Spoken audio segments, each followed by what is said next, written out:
It felt so good. Amazing, guys. He was at the W. Forget everything you expected, because this is the unfiltered, unapologetic, and fiercely analytical home for the smartest basketball conversations anywhere online. If you came for lazy box score reading, uneducated casual takes, or corporate PR fluff built to protect fragile coaching egos, this is your sign to leave now. Today we are breaking down the unbelievable professional debut of Raven Johnson, the dangerous dual point guard chemistry she is already building with Caitlin Clark, the defensive blueprint the Fever are creating, the dominance of Indiana's bench unit, and the roster cuts currently keeping the coaching staff up at night. It all began the very moment the referee tossed the ball into the air at Barclays Center. The Indiana Fever entered a hostile environment against a New York Liberty squad stacked to the ceiling, featuring a towering defensive front line led by Breanna Stewart, Jonquel Jones, and the staggering 6 feet 11 inches international force known as Han Su. The mainstream media expected Indiana to collapse under the physical pressure and overwhelming size disadvantage. Instead of backing down, the Fever pushed the pace, attacked the paint relentlessly, and stunned the heavily favored Liberty with explosive transition speed. And the driving force behind that high-speed offense was the highly controversial, heavily scrutinized rookie point guard out of South Carolina. Of course, Caitlin, Sophie Cunningham, but it was nice to be able to see Raven showcasing some of her offensive ability, because we all know she's good on defense. When she was in for just 9 minutes, I checked the box score and she had already stuffed the stat sheet, including a few blocks. Her comfort level going coast to coast, going in between Han Shu and Meili for the layup. Now let's focus on the true two-way revelation that is Raven Johnson. The moment she checked into the game, the entire WNBA world was watching closely, waiting to see if the transition from college would be too much to handle. But Raven Johnson never missed a step. In just 9 tightly limited minutes, she filled the stat sheet with impact plays. Yet this was never about the raw numbers. It was about the elite, veteran-level court awareness she displayed against a championship-caliber defense. Watch the tape and see how effortlessly she manipulates defenders, threading the needle with a lightning-fast assist to Kelsey Mitchell for a huge three-pointer. She is not playing like a rushed rookie, she is operating with the poise, patience, and precision of a seasoned WNBA veteran. When you draft a player like Raven Johnson, you already know you are getting a defensive menace. Someone who attacks passing lanes, battles through screens, and refuses to give opposing guards any breathing room. But the real question was always her offensive translation. Could she truly run a professional half-court set? Could she thrive alongside the unmatched gravitational force of Caitlin Clark? Started things off right, making the first bucket in the game. Clark being guarded by Gardner. Puts the floater up and rattles it in. I really like the aggressive. Nice floater. I do think that Caitlin's shot was a bit off today. She attempted 5 3-pointers and she did only make 1 of them. Overall, she went 2 for 10. She did have 4 assists. What we witnessed last night was a definitive and undeniable yes. When a rookie point guard grabs a defensive rebound, explodes up the floor with blazing speed, and drives coast to coast through the heart of a New York Liberty defense, splitting the towering presence of Han Su and the Liberty forwards for an uncontested layup, you are watching a player who truly belongs in this league. Her comfort level was nothing short of remarkable. Under national television pressure, she proved she can command an offense at an elite level while allowing Caitlin Clark to operate effectively off the ball. And that introduces the most dangerous tactical edge the Indiana Fever now hold. All offseason, the blueprint to stop Indiana seemed obvious. Trap Caitlin Clark the moment she crossed half court, face guard her relentlessly, wear her down physically, and force the rest of the roster to create in 4-on-3 situations. But when you place an intelligent playmaker like Raven Johnson on the floor alongside Clark, that entire strategy collapses. The second defenses commit to trapping Clark 30 feet from the basket. They leave Johnson free to control the half court. As we saw, she has the passing vision to instantly read rotations and place the ball directly into the shooting pockets of Kelsey Mitchell and Sophie Cunningham. Clark becomes the ultimate gravitational decoy, while Johnson serves as the tactical surgeon dissecting the weakest points of the defense. And while many casual observers would call it an off night for Caitlin Clark after shooting 2 for 10 and struggling from 3, the bigger story was how her presence still controlled everything around her. And this season, Sophie definitely has Caitlin's back. Showcased right here in this play. She's setting a screen for her, so Caitlin has the space to make a move where she gets it over to Sophie, kind of like a hockey assist who gets it over to Kelsey for the sidestep 3. And notice Mo Billings boxing out there under the basket. In addition to being able to pass, to go coast to coast, to block like... But even when her elite perimeter shot isn't falling, her sheer gravity and aggressive downhill mentality still produce high-level offensive efficiency. Look at how she attacks the paint, finishing with an aggressive, technical floater directly over the Liberty defenders. She still dished out 4 massive assists. She still commanded the undivided attention of the entire New York Liberty defensive shell. And because of that intense gravitational pull, the Indiana Fever veterans absolutely feasted on the mathematical advantages created by the system. Kelsey Mitchell stepped onto the Barclays Center floor and proved exactly why she is worth every penny of her $1.4 million Supermax contract. When the basketball touches Kelsey Mitchell's hands in the half court, it is undeniable cash. She played 17 minutes and dropped a highly efficient 18 points, shooting 7 of 12 from the field and knocking down 2 of her 3-point attempts. She was a complete sniper, demoralizing the Liberty defenders who were entirely too focused on stopping Caitlin Clark. And then you have the gritty enforcer, Sophie Cunningham. Cunningham came out gunslinging from the perimeter, splashing contested threes and dropping 13 points on elite 5 of 8 shooting in just 14 minutes of action. She brought an unmatched level of physical toughness to the floor, actively generating steals and pushing the ball in transition. But the masterclass in offensive chemistry was displayed in one singular breathtaking possession in the second half. And I tell you, she came away with a whopping 20 points, and she was in for 22 minutes. Oddly, she only had 2 rebounds. She also had an assist, and she had a steal, but she did have 2 blocks, including these 2 on Maisha Hines-Allen. Fever win the tip, swatted again by Hahn.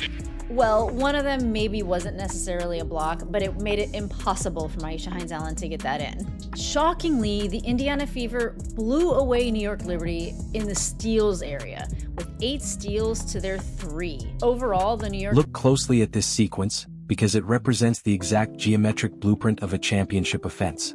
Sophie Cunningham sets a physical, bone-crushing screen for Caitlin Clark on the perimeter. That single action forces the Liberty defense into a full-scale panic, overreacting to Clark's spacing and movement. Clark, showing elite basketball IQ, instantly reads the rotation and fires a quick pass back to Cunningham. Cunningham then delivers a perfect hockey assist, swinging the ball to Kelsey Mitchell for a wide-open step-back 3. It is pure, unguardable offensive geometry at full speed. At that level of hyperspeed ball movement, no WNBA defense can rotate fast enough to contest the final shot. But maintaining full objectivity, there were still concerning tactical issues on the interior that head coach Stephanie White must address before the regular season begins. The rebounding gap was especially alarming. The New York Liberty dominated the glass, out-rebounding the Indiana Fever 34-27. When you fail to secure defensive rebounds, you are giving a championship-level offense extra possessions while simultaneously limiting your own transition attack, which is supposed to be the core strength of this system. The massive, towering problem in the paint was Han Su. Standing at a staggering 6 feet 11 inches, she is an undeniable physical cheat code in the WNBA. In this matchup, she finished with 20 points in just 22 minutes, along with an assist, a steal and 2 blocks that completely disrupted attempts by Maisha Hines-Allen, even when one wasn't officially recorded as a block but still made the shot impossible. She was highly efficient around the rim, especially when establishing deep post position directly under the basket, where the Indiana Fever defense simply had no physical answer. She repeatedly overpowered Michaela Timpson, swatting shots and altering the entire interior rhythm of the offense. Yet despite that dominance inside, the Indiana Fever surprisingly won the steals battle, finishing with 8 compared to the Liberty's 3. Still, this is where veteran basketball IQ becomes essential. While Michaela Timpson and Maisha Hines-Allen struggled to contain the size and strength of Han Su, Monique Billings delivered a quiet masterclass in positioning and effort. She used elite awareness to box out effectively, even physically moving the 6 feet 11 inches center away from the restricted area on key possessions, showing the kind of gritty fundamentals that don't always appear in the box score but change the possession battle.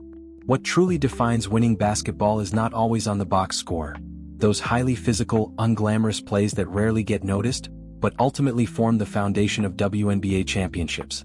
If Monique Billings can consistently deliver that level of physical displacement against elite interior players, she becomes an extremely valuable rotational piece for Stephanie White. And then there is the looming reality of roster cuts hanging over this franchise like a shadow. The Indiana Fever have built one of the deepest, most athletic training camp rosters in the league, and the harsh truth of the salary cap means several talented players will lose their jobs within the next 72 hours. The rookies are fighting for their professional futures, and that desperation showed clearly in the second half. Jessica Timmons, the late-round pick from Alabama, was a standout revelation, showcasing a smooth pull-up jumper and polished free-throw mechanics, exactly the kind of perimeter shooter a team like the Washington Mystics would value immediately. If the Fever let her go, she would not remain available for long. Then there is the highly sensitive situation surrounding 6 feet 4 inches sharpshooter Justine Pat. In limited minutes, she went 2 of 3 from beyond the arc, finishing with 8 points and proving her value as a true floor-spacing threat, the kind of player any team would regret losing for nothing. When you place a legitimate 6 feet 4 inches sniper on the wing, opposing defenses simply cannot rotate fast enough to contest her high release point. If she had been given extended minutes in this game, she could have easily produced 20 points against the Liberty Reserves. The geometry of the floor changes completely when she is on it. If Lynn Dunn looks at this tape and still decides to move on from her due to salary cap constraints, it would represent a major failure in roster management. The Indiana Fever have already delivered a powerful message to the rest of the WNBA. They entered a hostile arena and outplayed a championship contender on its own floor with confidence and control. The bench depth is real and overwhelming. Raven Johnson has emerged as a legitimate two-way transition threat, silencing doubts about her draft selection. Kelsey Mitchell continues to operate as an elite, hyper-efficient scorer. And Caitlin Clark's gravitational impact alone is already disrupting elite defensive schemes, even when her shooting night is not at its best. This is a team built with one identity in mind: pure, relentless pace. They don't want to slow the game down or settle into half-court isolation battles. They want to turn every possession into a sprint. The goal is simple but dangerous for opponents: push the tempo, force defensive rotations to break, and overwhelm teams with non-stop transition pressure. When they are clicking, shooting around 42% from the field isn't just an efficiency number, it becomes a byproduct of how fast and how early they are attacking before defenses can even get set. That's where the real separation happens, because most teams can survive a set offense, but very few can survive 40 minutes of constant movement, early shot creation, and repeated downhill attacks that never let them breathe. And if Raven Johnson continues to grow into this level of professional control and composure, the entire structure of the Indiana Fever backcourt starts to look dangerous in a completely different way. It's not just about talent anymore, it becomes about redundancy, stability, and pressure release. With Caitlin Clark drawing constant attention and defensive schemes built around her gravity, Johnson emerging as a calm, intelligent connector changes everything. She gives the offense a second engine, someone who can initiate, organize, and punish overcommits without panic. Over a full season, that kind of backcourt balance can turn into a nightmare matchup for opponents, because you are no longer trying to stop one creator, you are trying to contain multiple decision-makers who read the game at a high level. A massive shout-out goes to the loyal channel members like Sarah, Mark, and David for consistently backing the vision, supporting the grind financially, and demanding this level of uncompromising tactical breakdown. This isn't casual coverage, it's a community built around detail, film-level thinking, and refusing to accept surface-level narratives. That support is exactly why this deep dive content continues to exist and evolve. If you're here for real analysis after every Indiana Fever game this season, not recycled talking points or lazy summaries, then stay locked in and make your voice heard. Drop your unfiltered predictions in the comments. Has Raven Johnson already earned a permanent rotation role in this system? Should the front office commit fully to players like Justine Pat based on upside and shooting value? And is Caitlin Clark's gravitational impact already forcing elite defenses into structural breakdowns earlier than expected? The evaluation process is no longer theoretical. It's happening in real time, every game, every possession. This season isn't about projections anymore. It's about proof.